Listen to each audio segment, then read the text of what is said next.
We're here, we exist for God's glory. We exist to point towards Him. I'm not here for me. And when I can drop into the half pipe at the beginning of a competition and people ask me if I'm stressed out, and I can say, no, I'm not stressed out because I don't care if I win or lose, that's just such a freeing perspective to have. So people have been asking me a lot lately, what's my goal for this season? And because of the fresh perspective that God's given me, that I'm not out there seeking more awards, I'm not out there seeking more titles, I'm not really seeking anything that this world would tell me that I need. I'm just out there seeking His glory. And at the end of the day, if I succeed or I fail, I know He loves me, and I'm grateful for that.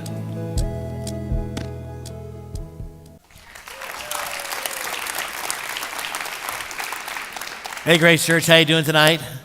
I'm going to tell you, I've been doing interviews all day with David, and you're going to be blown away by what he says tonight.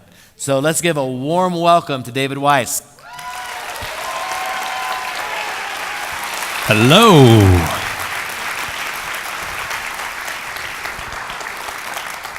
Go ahead and have a seat. All right. I brought some trinkets if you want to. Nice. What do you got there? Show these to the crowd. Ooh, wow. That's Just awesome. a little coaster. A little coaster. That is awesome. That is awesome. So first of all, I want to say, hey, I know you're a busy guy. Thank you for taking time to be with us tonight. That's just awesome. Yeah, thank you guys. Thanks for coming. I'm glad to be here. This is my home church. I know they've already said that, but I feel like I need to reiterate that. This is where I feel at home.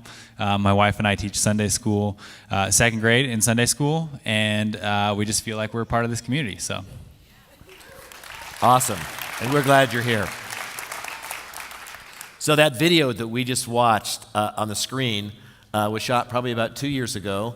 And there's been a lot of things that have happened in the last 2 years, good and bad. And so kind of tell us about where the journey's taken you from that time we shot that video. Yeah. It's really interesting what God does when you say things on record. He goes, oh, you're going to say that, are you? Okay. Yeah, the whole church saw that, so now I got to put that to the test. Because right after that, we shot that basically right after I had won gold in Sochi. And the following years were some of the most, I wouldn't say bad, but some of the most difficult years of my life. I had a bunch of injuries. My wife lost her dad. My sister lost her leg.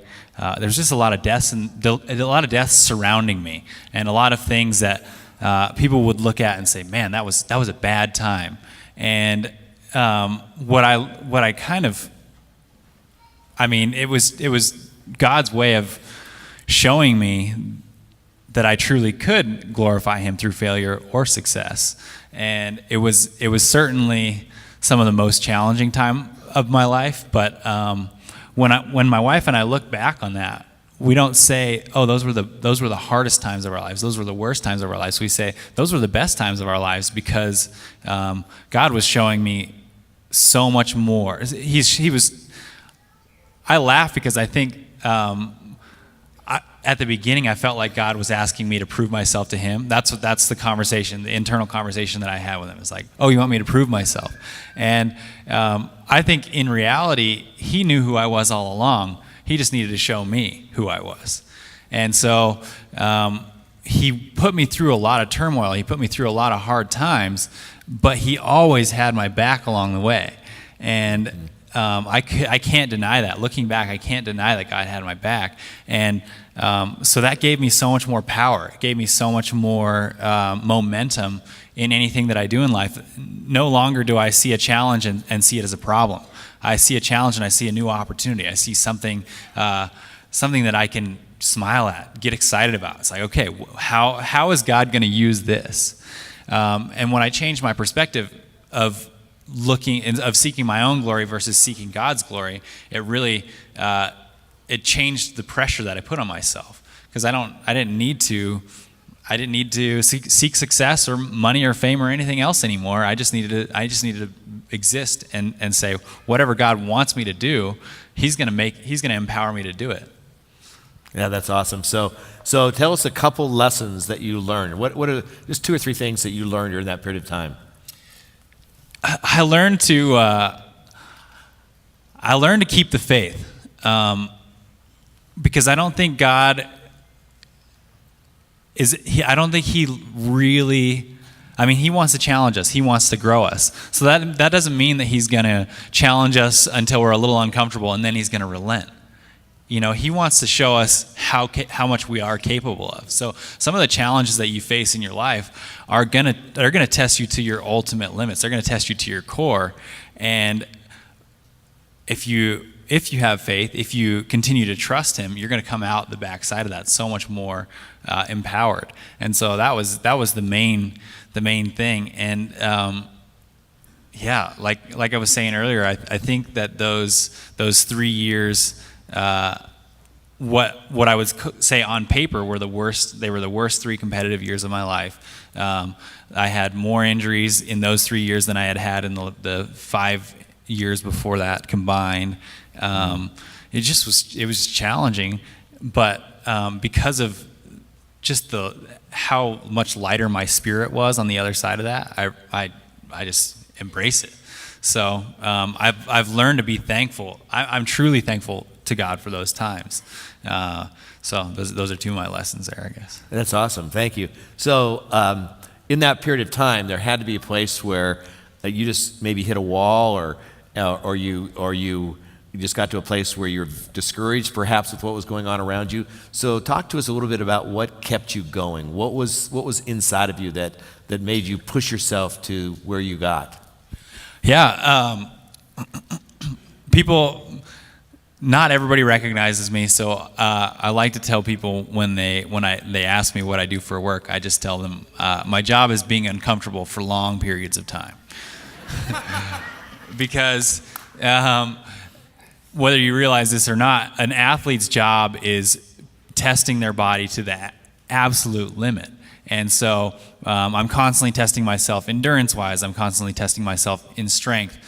Lately, as I'm hitting the tail end of my late 20s here, I'm learning to stretch a lot more. I'm learning to take better care of my body, and all of these things.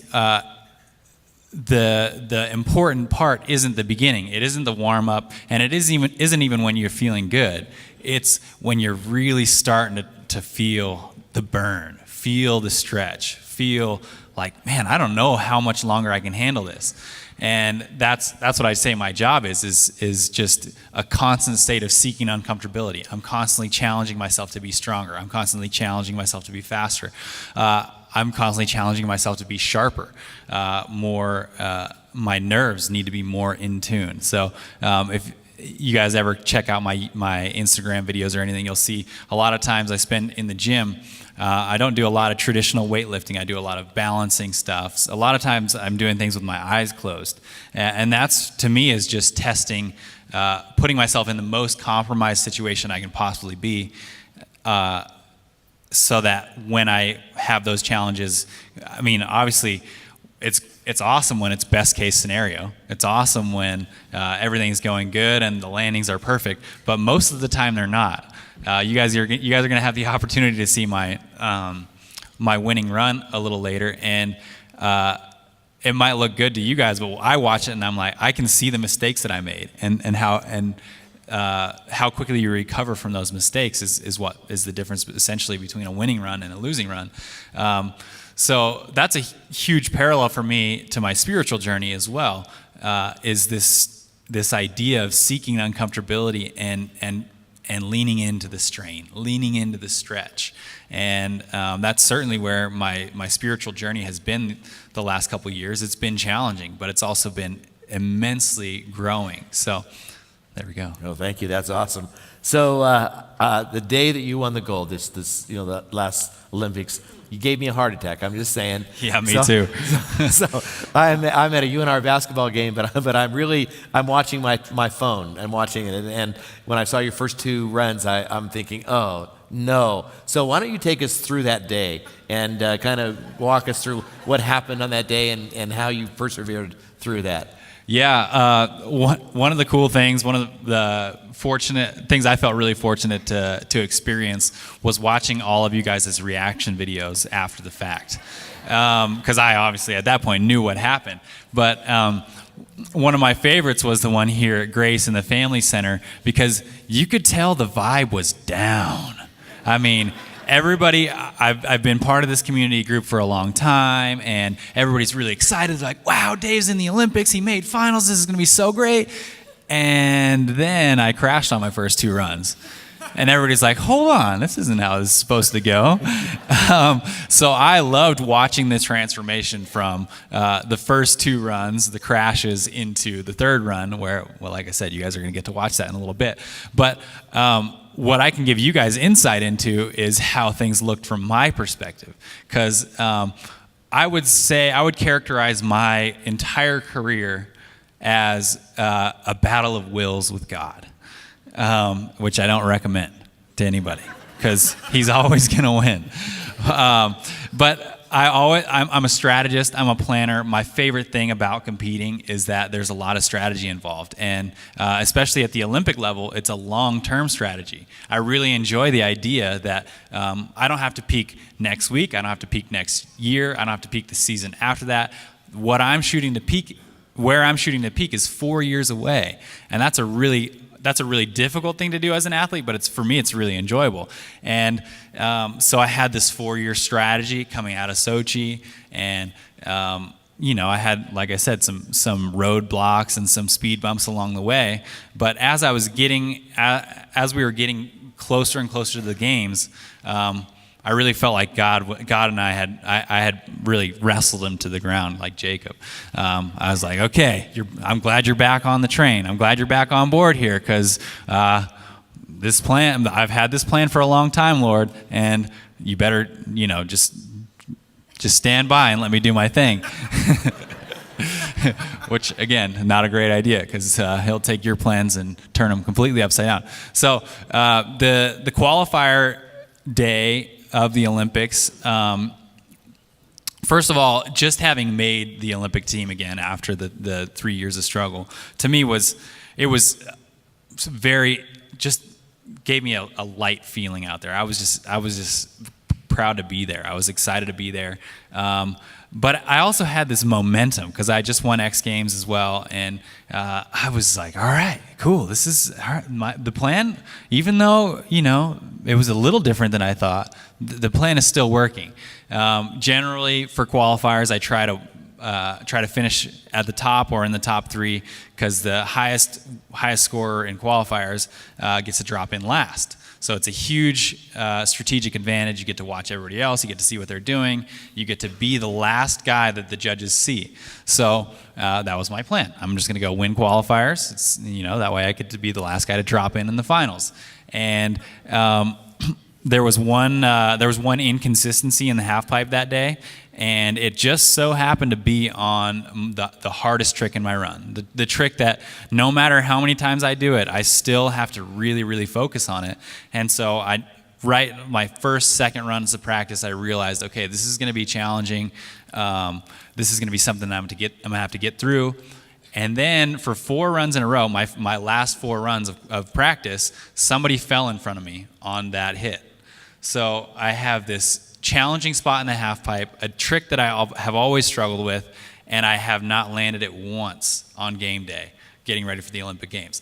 So I was like staring God down. Like now it's not just a battle of wills. It's like, no, like get on board, all right? And I just, like, it's fun to sit here and laugh about this with you guys, because after the fact, obviously I should have just kept the faith all along, right? I wasted my effort fighting with God about this, but that's part of the learning lesson. That's part of what you learn and grow. So I actually crashed on that trick on my first run. No surprise there. I wasn't even surprised. I was like, yep, that's about how I expected that to go, and that's how it went. And going into my second round of qualifiers, I had watched the level of competition. And one thing that's unique about the Olympics, I'm going on a huge rabbit trail here. I'm really sorry. We're with but one of the things that's unique about the Olympics is it's actually not the best of the best are there, but the level is not as high as at the X Games, because the X Games, they invite the best 16 or the best 10, depending on the year, the best 16 or the best 10 riders in the world, no matter where they're from.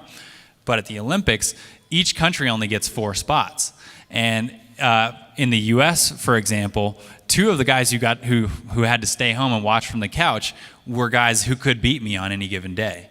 So the level of skiing is actually a little bit lower. So that trick that I really struggle with, that was in the weird spot in the half pipe, I actually I realized, my coaches and we talked about the strategy. We were like, okay, I don't need that on this day. So I landed it. I actually had a pretty bad landing, not a horrible landing, but a pretty bad landing, and got, as my score came up, I looked up at the scoreboard, and I realized this after the fact, but in the moment I didn't realize that I was the 11th guy to go. So when my score came up, it showed my score and it said 11 out of 27, and only the top 12 guys make finals, and I was early in the field, and I was just like, oh my gosh, is this what I've saddled myself up with? Like, do I have to sit there in 11th place for the rest of the second run and maybe not make finals? I was actually in 8th, but I couldn't tell. So it's interesting because there's different subtle victories in every athlete's life, and making the finals on that day was one of the bigger victories, just because it was such a challenge, and there was so much anxiety and stress. And so that kind of should have prepared me for the finals, but it didn't. I still had my plan, and I still thought God was going to be on board with my plan. So I went to go into I had a great practice, a couple of things that I needed to work on, which I actually embrace as an athlete. I'm excited when I have something to think about on each individual hit.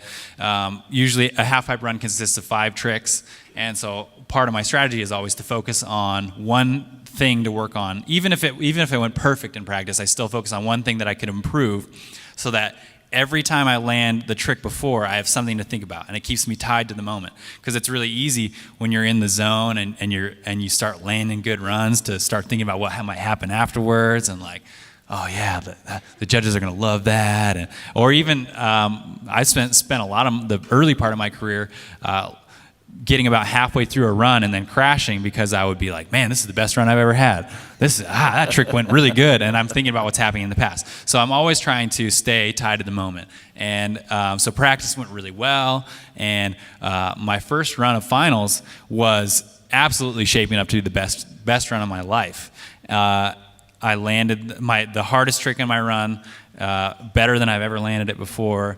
I was going higher than I had gone all day. I was going higher than I had gone all season, and I was just like, this is all right, this is working out. And I landed my third trick. I didn't land off or anything. This was truly a binding malfunction. And I remember, I can see it in slow motion still to this day, just watching my ski just go off my foot. And I'm just like, what in the world is that? And I truly can remember it. That with that much detail, it's really interesting what you can experience as an athlete in such a short amount of time. But I remember even saying that to myself, what in the world is that? As I fall into the transition.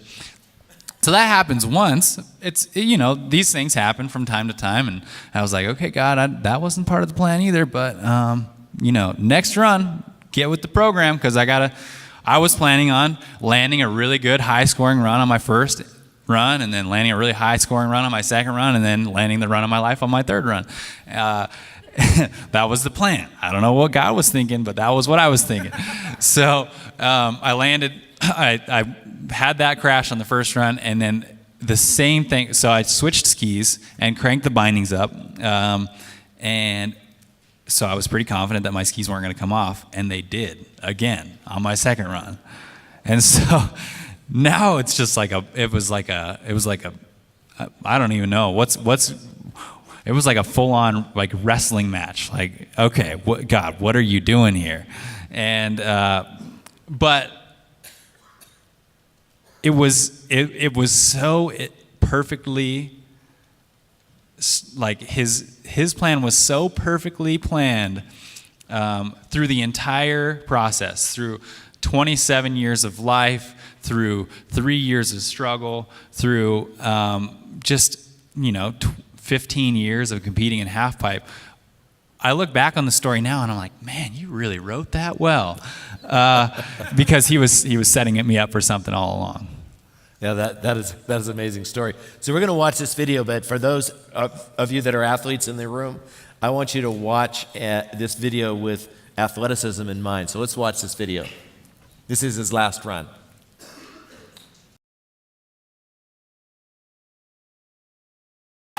That was absolutely amazing. I never get tired of watching that. It is just an amazing thing. And so for those of you that know, we have several pro athletes that call Grace Church their home. And many of them have come and we've interviewed them. But we don't bring anybody on stage here at Grace that isn't the real deal, isn't the person. If they're not walking with Jesus, if they're not really genuine in how they deal with people and deal with God, then we don't bring him on stage. And so he's here tonight because he's the real deal. And so tell us that day you nailed this. I mean, you just nailed this. I know that you probably could have done a little better in your mind, but we're looking at that and going, how did he do that, right? How did he do that? And so tell us what that felt like and what you were thinking during that last run.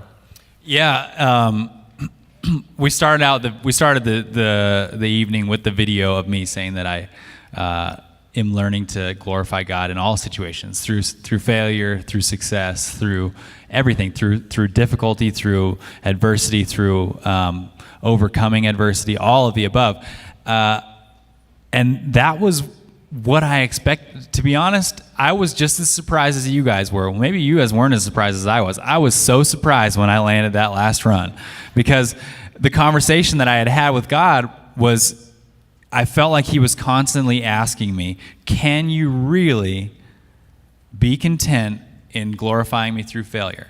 Can you really?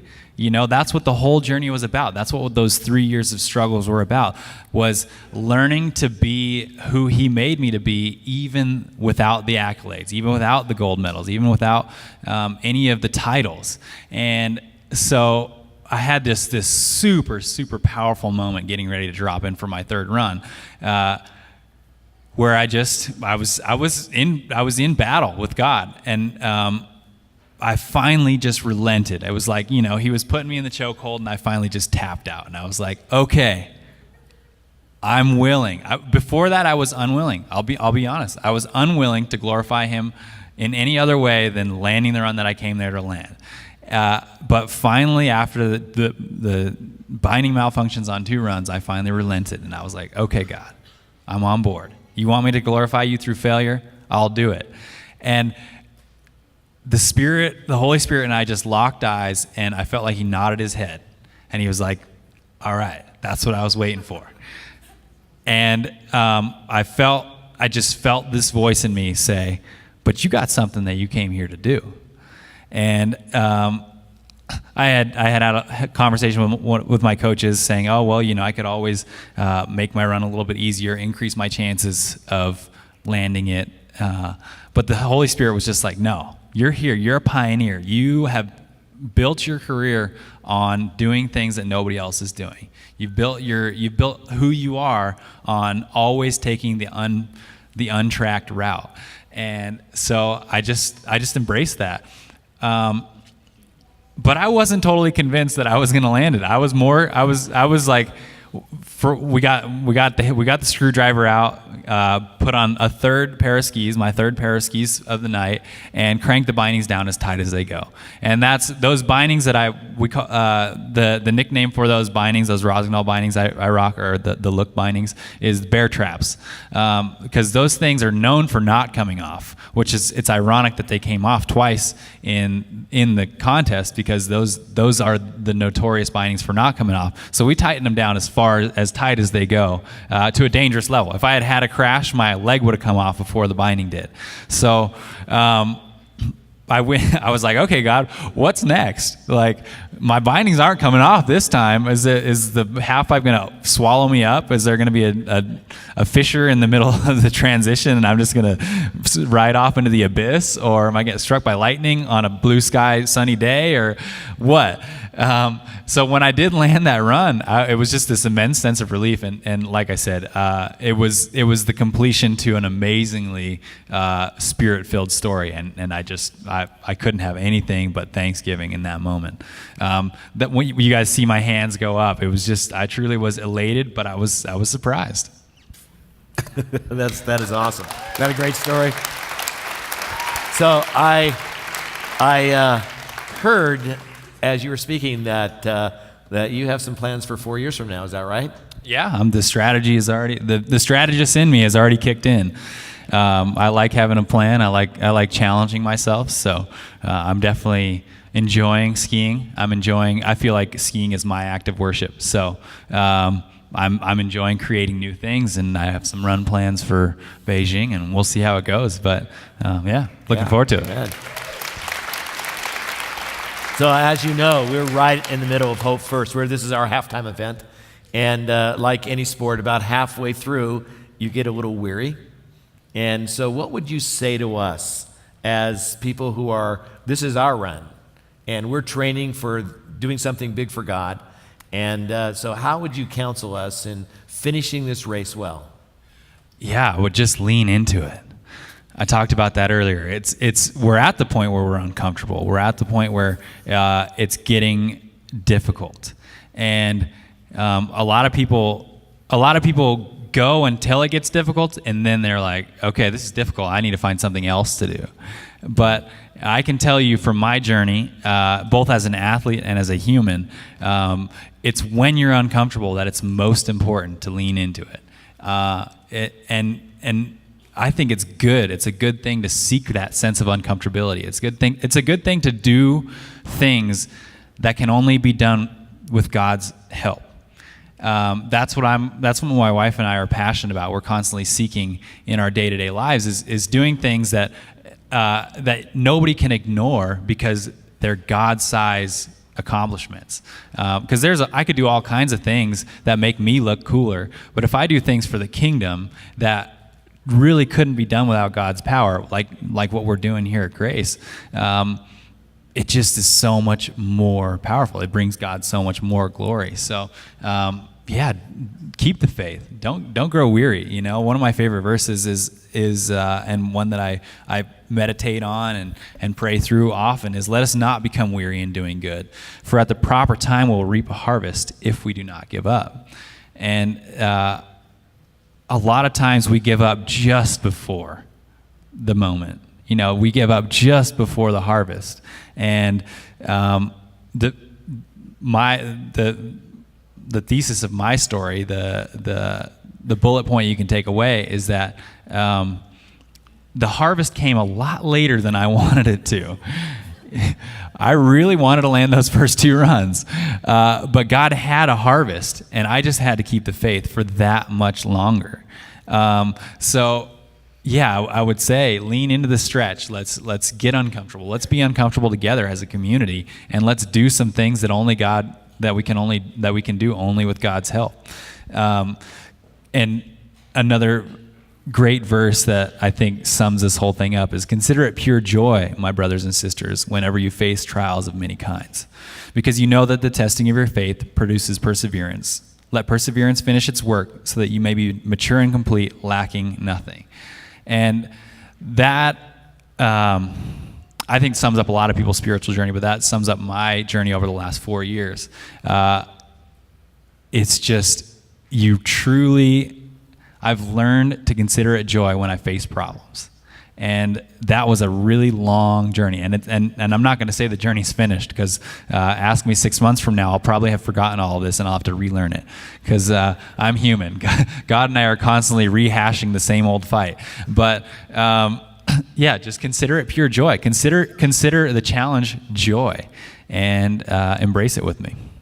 Well, thank you very much for being with us. Thank you, guys. You enjoy that?